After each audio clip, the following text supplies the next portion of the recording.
तो सभी भावी शिक्षकों को नमस्कार। स्वागत है आप सभी का आपके अपने YouTube channel all rounder study zone पर। साथियों, रीट लेवल 1 और रीट लेवल 2 एग्ज़ाम के लिए हिंदी भाषा शिक्षण विधियों की क्लास नंबर कौन सी? क्लास नंबर आपके सामने तीसरी। हमने 2 क्लासों में मोस्ट इंपॉर्टेंट क्वेश्चंस होके पढ़े थे जो आपके हूबहू एग्ज़ाम में आने वाले हैं, ठीक है? तो आप सभी को अगर आप शिक्षण विधियों में 50 में से 50 यानी कि आपके ऑलमोस्ट 45 से लेके 50 क्वेश्चंस आपके रीट लेवल 1 में आने वाले हैं, ठीक है? ये शिक्षण विधि को 1 और साइड 2 हो, ठीक है? जो आपके 150 में से कम प एक 50 क्वेश्चंस के आस-पास तो शिक्षण विधियों के रहने वाले हैं। तो शिक्षण विधियों में आप पूरी में से पूरी रहना चाहते हो, तो हमारे साथ ज़रूर जुड़ जाइए, चैनल को सब्सक्राइब कर दीजिए। आपको एग्ज़ाम से पहले-पहले जितने भी शिक्षण विधियों के एमसीक्यू हैं, इस यूट्यूब चैनल के माध्यम से आपको सारे के सारे मिल जाएँगे, ठीक है? चलिए क्लास की शुरुआत करते हैं। पहला प्रश्न है कि भाषा शिक्षण की श्रुत लेखन अभ्यास विधि का प्रमुख उद्देश्य नहीं है। भाषा शिक्षण की श्रुत लिखी यानी कि सुनकर लिखने वाली अभ्यास विधि का प्रमुख उद्देश्य नहीं है। जो जब हम सुनते हैं और फिर उनको लिखते हैं, ऐसा अभ्यास करते हैं बार-बार, तो ऐसा करने वाली जो उसका उद्देश्य होता है, इन चारों में से उनका कौन-सा उद्देश्य नहीं है, ये आपको बताना है, ठीक है? अब देखिए, वर्तनी दोष दूर करना। वर्तनी दोष जब बोलते हैं, लिखते हैं, इसमें वर्तनी का दोष होता है, वो क्या होता है, दूर हो जाता है। तो ये तो एक उद्देश्य होता है इनका, ठीक है? शुद्ध लेखन की क्षमता का विकास होता है। हम लिखते हैं तो हमारा जो लेखन होता है वो शुद्ध होता है, ठीक है? जितना बार-बार लिखते हैं तो हमारा लेखन क्या होता है, शुद्ध होता है, ठीक है? तो उनकी क्षमता का विकास होता है, ये भी एक उद्देश्य होता है। नवीन ज्ञान को ज्ञान प्राप्त करता है, तो ज्ञान तो प्राप्त होता ही है उसमें। हस्तशिल्प लिपि सुधार, यहाँ पे हस्तलिपि का सुधार नहीं होता है साथियों, ये इनका कहीं न कहीं उद्देश्य नहीं होता है। डी आंसर आपका करेक्ट हो जाएगा। अगला क्वेश्चन साथियों ये है कि श्रुत बोध में रेप संबंधी का अभ्यास नहीं है। श्रुत बोध यानी कि सुनने वाला ज्ञान होता है, उसमें रेप संबंधी अभ्यास नहीं है। तो कर्म का, कबूतर का, धर्म का, प्रकाश का, बताइए। ये रीट लेवल 1 2017 का क्वेश्चन है साथियों। तो कबूतर बताने वाले सभी साथी यहाँ पे हो जाएंगे सही आंसर। क्वेश्चन अगला है कि शब्द भंडार में वर्दी के लिए सर्वाधिक उपयुक्त हैं। शब्द भंडार में वर्दी के लिए सर्वाधिक जो उपयोगी हैं, गद्य सेक्शन है, पद्य सेक्शन है, व्याकरण सेक्शन है, या फिर अलंकार सेक्शन है? बताइए इसका आंसर। शब्द भंडार में वर्दी के लिए जो सर्वाधिक उपयुक्त हैं, तो वो गद्य शिक्षण है। क्या है? गद्य शिक्षण है। ऑप्शन से बताने वाले सभी साथी करेक्ट आंसर थे। गद्य सेक्शन की अगर उद्देश्य की बात करें, तो गद्य सेक्शन की कौन से उद्देश्य याद रखना? व्याकरण का ज्ञान देना, छात्रों के शब्द भंडार में वृद्धि करना, ठीक है? छात्रों में कल्पना शक्ति व चिंतन मनन का विकास करना, वाचन की क्षमता का विकास करना, ये गद्य सेक्शन के क्या हैं? ये इनके उद्देश्य हैं। अगला क्वेश्चन ये है कि बहुत बढ़िया, ये परिभाषा देखिए पढ़ते हैं, ठीक है? इसको थोड़ा ज़ूम करके पढ़ते हैं। हाँ, अब देखिए, जिस प्रकार चित्रकार की तुलिका और फलक वांछनीय है, ठीक उसी प्रकार अथवा उससे भी कुछ अधिक अध्यापक के लिए श्यामपट्ट है। अध्यापक के लिए श्यामपट्ट और खड़िया के टुकड़े के महत्व हैं। ये दोनों वस्तु सफल अध्यापक की क्या है? सतत संगिनी है। ये कथन किसका है? ये कथन आप पढ़ लिया? बिल्कुल आपने पढ़ लिया। अब बताइए कि ये कथन किसका है इनमें से? तो ये कथन है साथियों पंडित सीताराम चतुर्वेदी का है। रट लेना, प्रश्न को स्क्रीनशॉट ले लेना। बिल्कुल साथियों, सभी क्वेश्चनों का स्क्रीनशॉट ले लेना। अगर आप लिख नहीं सकते तो स्क्रीनशॉट ले लेना। अगर आप लिखते हो तो इससे अच्छी बात हो ही क्या सकती है, ठीक है? अगला सवाल, अगला है कि व्याकरण शिक्षण प्रणाली में किस प्रणाली को विकृत रूप में सुग्गा प्रणाली भी कहते हैं? बताइए, इसमें से किस प्रणाली को सुग्गा प्रणाली कहते हैं? साथियों, सुग्गा प्रणाली किसे कहते हैं? निगमन प्रणाली को, अव्याकृत प्रणाली को, पाठ्यपुस्तक प्रणाली को, या फिर आगमन प्रणाली को? बहुत important, very very most important, पाठ्यपुस्तक प्रणाली को कहते हैं सुग्गा प्रणाली, ठीक है? ये क्वेश्चंस आ चुका है रीट लेवल 2021 का 1, रीट लेवल 1 में। अगला है कि नवीन शिक्षण पद्धतियों में प्रोजेक्ट पद्धति के व्यापक प्रयोग का श्रेय किसको दिया गया है? किसको है? बताइए। जो नवीन शिक्षण पद्धतियां हैं, इसमें प्रोजेक्ट पद्धति है। प्रोजेक्ट पद्धति के व्यापक प्रयोग के लिए जो श्रेय दिए गए हैं, किसको हैं ये श्रेय? किसको हैं बताइए भाई? ये श्रेय किसको दिया गया है? बहुत इंपॉर्टेंट क्वेश्चंस हैं। तो ये श्रेय दिए गए हैं, किसको दिए गए हैं? ड्यूवी और किलपैट्रिक को दिए गए हैं। किसको? ड्यूवी और किलपैट्रिक को दिए गए हैं। Option C is the right answer. Next है कि शिक्षक श्यामपट्ट कॉपी या स्लेट पर अक्षरों को लिख देता है। देखिए, शिक्षक होता है, शिक्षक क्या करता है? श्यामपट्ट यानी कि ब्लैक बोर्ड पर, कॉपी पर, स्लेट पर, ठीक है, अक्षरों को क्या कहता है, लिख देता है और छात्रों को फिर कहता है कि इन अक्षरों को देखकर साथियों, देखकर उनके नीचे स्वयं उसी प्रकार अक्षर बनाएं। ये विधि कौन सी दाग साथियों, देखकर हम नकल करते हैं, क्या करते हैं, नकल करते हैं। नकल वाली विधि कौन सी है, नकल में भी अकल, ठीक है, नकल करना यानी कि अनुकरण विधि, देख देख कर लिखते हैं तो वो अनुकरण विधि होती है साथियों। ये छोटे बालक करते हैं, छोटे बालकों के लिए विधि होती है, ये अमनोवैज्ञानिक विधि होती है, ठीक है, अमनोवैज्ञानिक।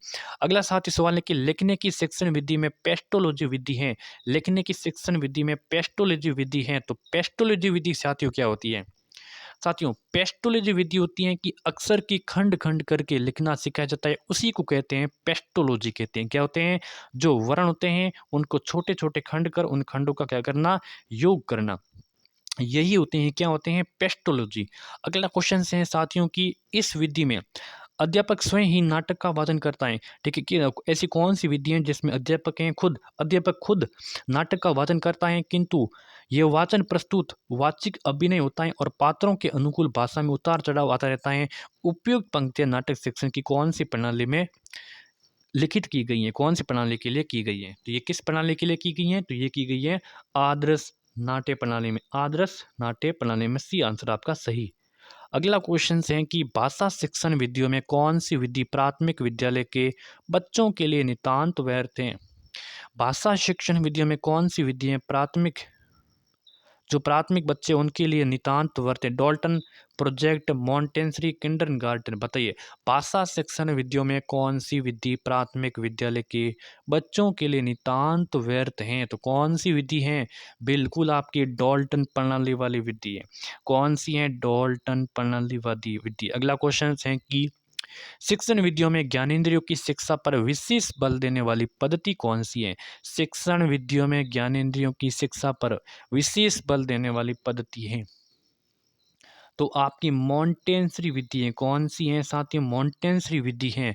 बोलो क्लियर है? क्लियर है। मॉन्टेसरी विधि क्या है? जो खेल खेल के सिद्धांत पर आधारित हैं, खेल खेल के सिद्धांत पर आधारित हैं। और क्या मॉन्टे इसमें प्लास्टिक या लकड़ी के कार्ड या गत्तों पर अक्षर की आकृति उभार दी जाती है, छात्र उन पर अंगुलियां फिराकर अक्षर के स्वरूप से परिचित करवाता है, ठीक है।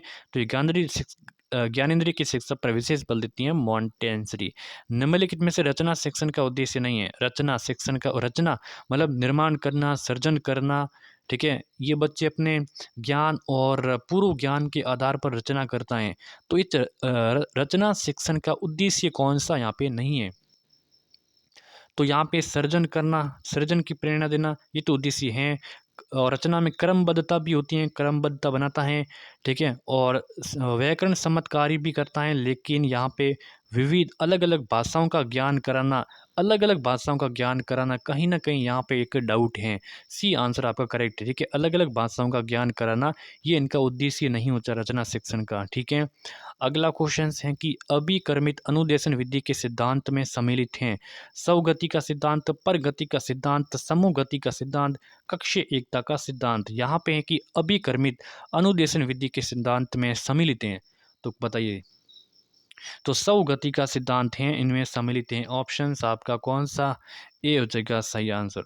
अगला क्वेश्चन साथियों ये है कि खेल विधि को प्रचलित करने का श्रेय, तो खेल विधि का जनक किसे कहते हैं? बताइए खेल विधि का जनक किसे कहते हैं? बहुत ही इंपॉर्टेंट क्वेश्चन है, रीट लेवल 2021 लेवल 2 का क्वेश्चन से। खेल विधि को प्रचलित करने का श्रेय हेनरी कोल्डवेल कुक को दिया जाता है। किसको दिया जाता है? हेनरी कोल्डवेल कुक को। बोलो यहाँ तक क्लियर है? बिल्कुल क्लियर है। बढ़े आगे। अगला क्वेश्चन है कि व्याकरण शिक्षण की किस प्रणाली को विकृत रूप में सुग्गा प्रणाली भी कहते हैं?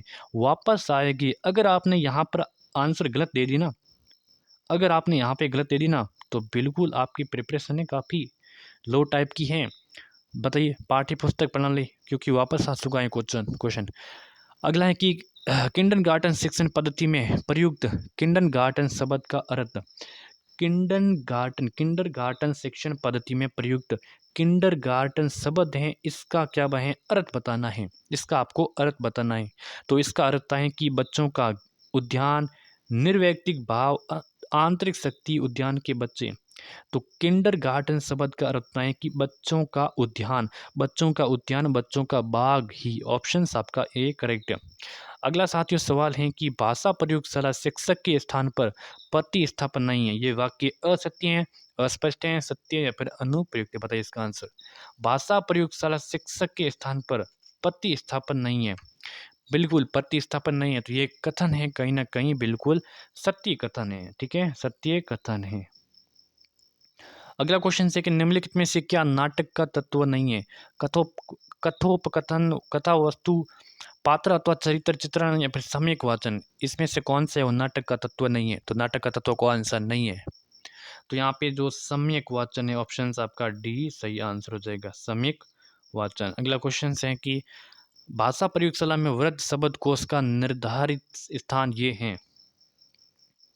तो निर्धारित स्थान की भाषा प्रयोगशाला में वृद्ध वृद्ध शब्दकोश का निर्धारित स्थान है। तो निर्धारित स्थान है भाषा प्रयोगशाला भंडार कक्ष। ठीक है, तो निर्धारित स्थान कौन सा है? भाषा का जो प्रयोगशाला का भंडार कक्ष होता है वो भाषा प्रयोगशाला का निर्धारित स्थान होता है। अगला सवाल है कि निम्नलिखित में से किस शिक्षण विधि के द्वारा विद्यार्थियों की मौखिक अभिव्यक्ति सशक्त होती है? किस शिक्षण विधि के द्वारा विद्यार्थियों की मौखिक अभिव्यक्ति सशक्त होती है? कहानी लेखक, चित्रण, निगमन या फिर प्रश्नोत्तरी। देखिए, किस शिक्षण विधि के द्वारा विद्यार्थी होते हैं मौखिक अभिव्यक्ति अभिव्यक्त करते हैं? कहानी के माध्यम से नहीं कर सकते, चित्र के माध्यम से भी नहीं। निगमन एक अमनोवैज्ञानिक है, लेकिन प्रश्नोत्तर करके वो अपने मौखिक अभिव्यक्ति सशक्त करते हैं। डी आंसर आपका करेक्ट है। अगला सवाल है कि उस शिक्षा शास्त्री का आपको नाम बताना है जिन्होंने कहा था कि स्कूल एक क्या है? बाग हैं, अध्यापक एक माली हैं, बच्चे पौधे के क्या हैं? समान हैं। ये बताने वाले थे वॉसबर्न, डेक्राली, फ्रॉबेल या फिर मोंटेसरी। तो ये बताने वाले थे साथियों फ्रॉबेल। कौन थे? फ्रॉबेल थे। सी आंसर बताने वाले सभी साथी सही हो जाएंगे। सवाल साथियों अगला है कि किंडरगार्टन शिक्षण विधि के संबंध में सत्य कथन बताना है। किंडरगार्टन शिक्षण विधि के संबंध में कौन सा कथन यहाँ पे सत्य है? सत्य कथन बताना है। तो सत्य कथन, ये एक अमनोवैज्ञानिक प्रणाली क्या है? सत्य है? बिल्कुल नहीं, ये एक असत्य कथन है, क्योंकि ये एक विधि है वो कैसी है? मनोवैज्ञानिक विधि है, मनोवैज्ञानिक विधि है। ठीक है, मनोवैज्ञानिक है, इसलिए ये कौन से उच्च माध्यमिक के लिए नहीं है? तो किसके लिए है? ये उच्च माध्यमिक नहीं है, लेकिन ये प्राथमिक के लिए है। ठीक है, क्योंकि इसमें बच्चों का उद्यान होता है, बच्चों का बाग होता है, उस सेक्शन पर और बच्चों पर शिक्षण किया जाता है जो उद्यान होते हैं। कुक महोदय इस विधि के निश्चित रूप से प्रधान है, कहीं ना कहीं यहाँ पर भी गलत है, लेकिन ये सही है। भाषा के व्याकरण एवं साहित्य की शिक्षा इस विधि से नहीं दी जाती भाषा का, क्योंकि छोटे बच्चों को भाषा की व्याकरण और साहित्य का ज्ञान कहाँ से दिया जाता है? उनको तो कुछ आता भी नहीं, उनको तो कुछ पता भी नहीं होता है। तो ये विधि उनके लिए, ये विधि नहीं दी जा सकती है, भाषा के व्याकरण और साहित्य की शिक्षा। ठीक है, तो डी आंसर यहाँ पे कहीं ना कहीं सत्य कथन है। अगला क्वेश्चन है कि सर्वप्रथम सरल तथा समान आकृति के वर्णों को लिखवाना प्रारंभ कराएं। उल्लेखित बात किस स्तर के विद्यार्थियों हेतु की गई? देखिए, सबसे पहले सरल और समान आकृति के वर्णों को लिखवाना प्रारंभ करते हैं। तो ये छोटे बच्चों के लिए होते हैं, वो जो प्राथमिक स्तर के होते हैं। ठीक है, प्राथमिक स्तर के होते हैं, वो छोटे बच्चों के लिए ऐसा कराया जाता है। अगला सवाल है कि अभिकर्मित अनुदेशन विधि का जो सिद्धांत है वो ज्ञान की पूर्ण इकाई का सिद्धांत है, सामाजिक सहयोग का सिद्धांत, कर्मित लघु पदों का, या फिर व्यष्टित्व का सिद्धांत है। जो अभिकर्मित अनुदेशन विधि का जो सिद्धांत है, तो साथियों ये कर्मित कर्मित लघु पदों का सिद्धांत है। ठीक है, ये स्किनर पर आधारित है। किस पर है? स्किनर पर आधारित है। ठीक है, अगला सवाल है कि डाल्टन प्रणाली का आविष्कार किसने किया? बताइए, डाल्टन प्रणाली का आविष्कार किसने किया? किलपैट्रिक, डाल्टन ने, मॉन्टेसरी या फिर पारक हर्स्ट ने? बताइए, डाल्टन प्रणाली का आविष्कार किया था पारक हर्स्ट ने किया था। किसने? पारक हर्स्ट ने। कब किया था? 1913 ईस्वी में किया था। ठीक है, इनकी अगर स्तर बात करें डाल्टन प्रणाली की, तो ये माध्यमिक स्तर होते हैं। ठीक है, माध्यमिक स्तर। डाल्टन नगर तो ये अमेरिका में, कहाँ पर है? अमेरिका में। ठीक है, चलिए आज के सेशन में बस इतना ही। क्लास कैसी लगी इसको ज़्यादा से ज़्यादा शेयर करें, सब्सक्राइब करें, नोटिफिकेशन को भी ऑन करें। अगर आप व्हाट्सअप ग्रुप में भी ऐड होना चाहते हैं तो ये नंबर है। ठीक है, यहाँ से आपको मैसेज कर देना, आपको व्हाट्सअप ग्रुप में ऐड करते जाने का, यहाँ पे लिंक है वो डिस्क्रिप्शन में, वहाँ पे जाके आप ऐड हो सकते हो। ठीक है, बहुत बहुत धन्यवाद।